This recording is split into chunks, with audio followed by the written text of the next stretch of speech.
Hello everybody, this is Fernando for the latest Ghosts and Spirits video. Alright, let's go ahead and let's continue the wonderful book, The World's Greatest Ghosts by Roger Bohr. Once again, delving into Chapter 5, Part 3, once again talking about the topic associated with ghosts of the highways and skyways. So we've already seen some fascinating examples of some ghostly apparitions up in the sky. This time, though, we're going to talk about something involving a skyway, more along the lines of a cursed car. You know how much I love cursed items.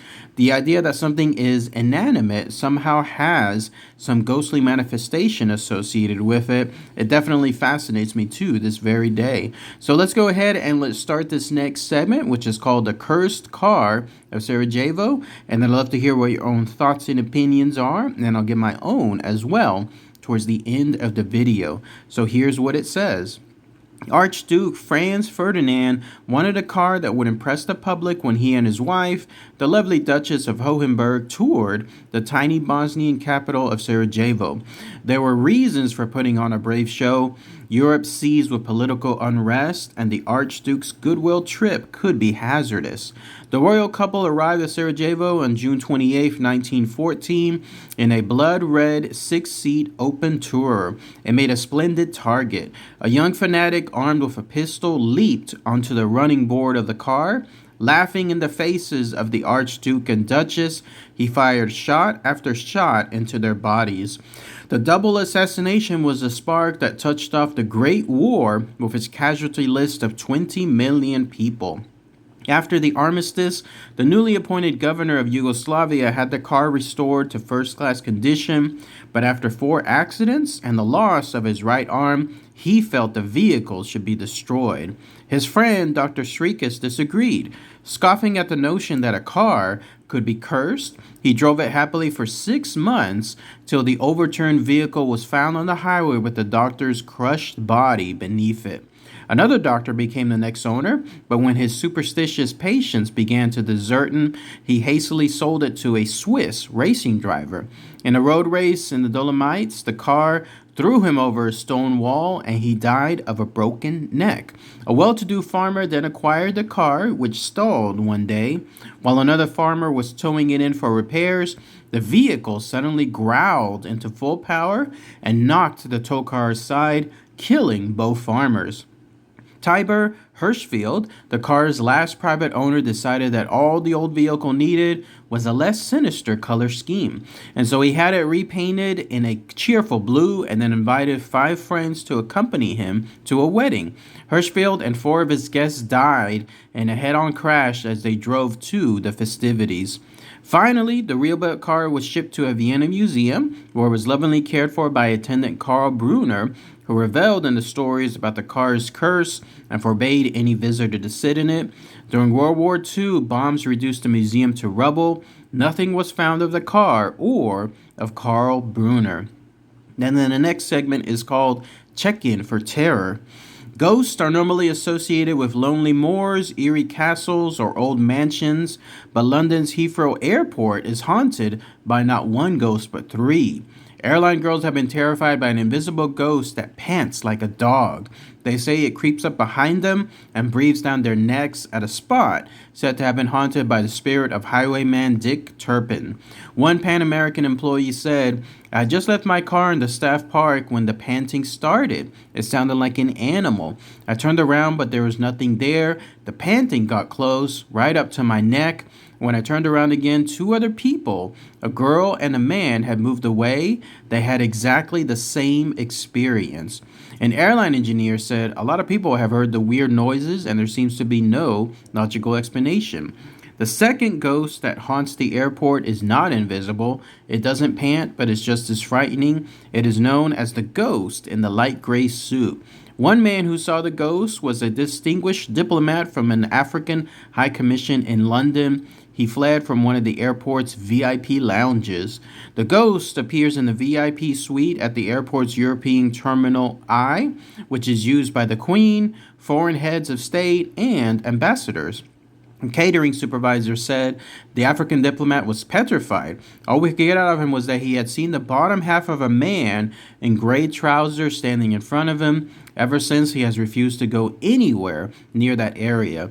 The supervisor believes she saw the ghost in gray on another occasion.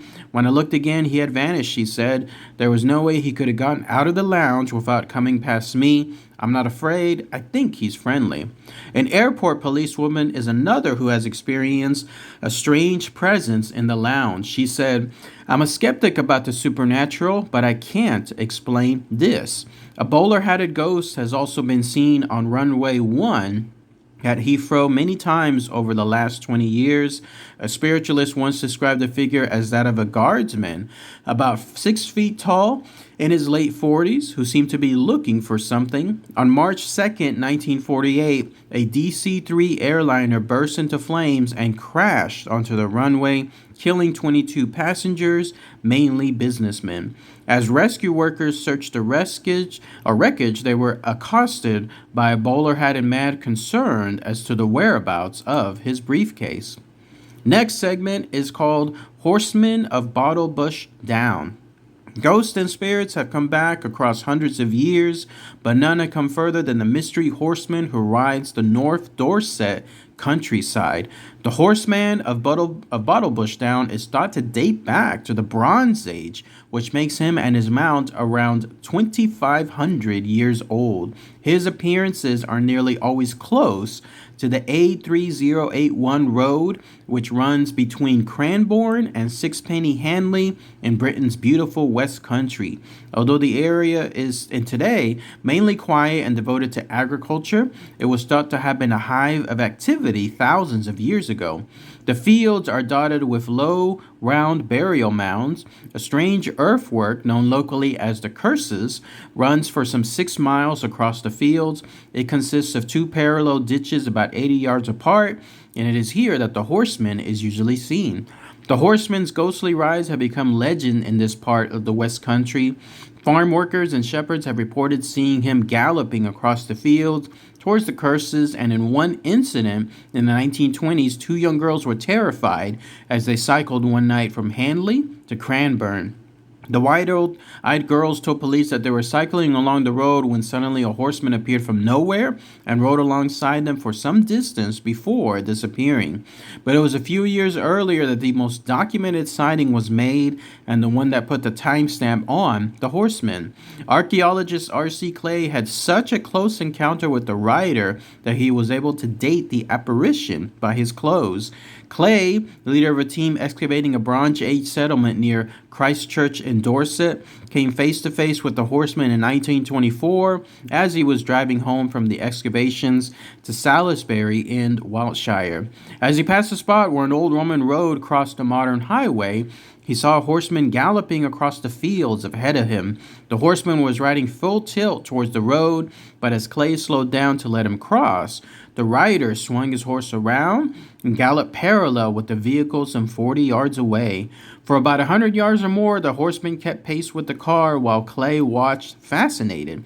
In spite of his surprise, the archaeologist managed to take in a great deal of detail about the horse and the rider. He said later, the horse was smallish with a long tail and mane. It had neither bridle nor stirrups. The rider had bare legs, a long flowing cloak, and was holding some sort of weapon over his head. As suddenly as he had appeared, the horseman disappeared. Clay stopped his car and tried to gather his thoughts. His first instinct was to get out and look around, but as it was getting dark, he decided to press on home. The next morning, he was back to see if he could discover anything which would explain his ghostly encounter of the previous evening. He searched the road and the surrounding area for several hundred yards on either side of the spot, but found nothing except a low burial mound almost exactly where the horseman disappeared. For weeks afterwards, he tried to find an explanation for what he saw. He drove along the section of the road at the same time, evening after evening, to see if in the gathering dusk he might have mistaken an overhanging tree or bank or anything for his galloping horseman. There was nothing. His one encounter with the horseman, coupled with his expert knowledge, enabled him to date the figure as from the late Bronze Age, somewhere between 700 and 600 BC. And then that's it. let's go ahead and let's end this part here, part 3 of chapter 5 from the book The World's Greatest Ghost. The theme again associated with ghosts of the highways and skyways. So let's talk about that here. For starters, there was that cursed car of Sarajevo. I've heard about the story associated with this car and the incident. Amazing how one single death can essentially start World War One, and then when that happened, millions upon millions, as it said, 20 million people died just from that one assassination. But that's how it starts. All it needs is just a little bit of spark in order to have the rest of the fire continue, as it did with that Great World War. But in this case, the car itself was allegedly cursed afterward. One has to think, eventually, after a pattern of people meeting a fateful demise, those that come in possession of this car, and then the car seemingly having no impacts to it, or at least enough to be able to be repaired very easily afterward, one has to think that, wow, there is a theme associated with this curse. And too bad, though, at least the car did not stay in the museum, because it would have been fascinating to be able to go see it in person. But the idea that during another World War, World War II, it ended up being the demise of this car, basically that museum being reduced to rubble, and once again taking its current quote-unquote owner, being that museum guy by the name of Carl Brunner. That essentially was almost like a poetic ending. It started the World War, and then it basically ended at the Second World War. And then the next one involving the airport. How about that? Those of you that go to the Heathrow Airport, check it out. Let me know what you guys see. If you know that airport, or you go through it every now and then, maybe even frequently, you're going to have to go again to certain places. You have to go to Terminal 1 or Terminal I, which is there, apparently used at the VIP suite by the Queen, foreign heads of state, and ambassadors. If you can get in, you might see a ghost there. And then the next spot is, if you go somewhere where the employees park, you can apparently, and this is probably the freakier one, you can hear something. You can hear some panting, like there's a ghost that's basically panting right next to you, but you have no idea who he is. But he's there, almost being like a pervert, and then just hanging around, and then just giving the creeps to the women that are there. So if you go by that area, who knows, you may have that encounter. And then the other one involving runway 1, it's probably going to be a lot harder, because you have to be on the runway itself, and that's obviously forbidden. But there you'll apparently see the ghost of some military figure, like somebody, a bowler-hatted ghost, who walks around and is looking for something related to his briefcase. So if you happen to be there again at that Heathrow Airport and you have any experiences, let me know. Hearing that ghost that was panting reminded me of Silent Hill 3. There's that infamous spot in the subway where there's a ghost who had committed, I can't say that word on YouTube, but essentially they killed themselves. And when that happened, they haunt that subway, and they seem to have a fascination with Heather, the main character of Silent Hill 3, to the point that they're walking up right towards them and then just being right there close. So it reminded me of that encounter there. And the last one was the Horseman of Bottle Bush Down. Very old ghost, 2,500 years old apparently. Nobody knows who it is, but it goes down that road. So if you know that road there, and it's by an area called Dorset Countryside, A3081 Road, which runs between Cranbourne and Sixpenny Hanley. If you know where that is and you want to go down that road, then you may have an experience with a horseman who likes to chase cars.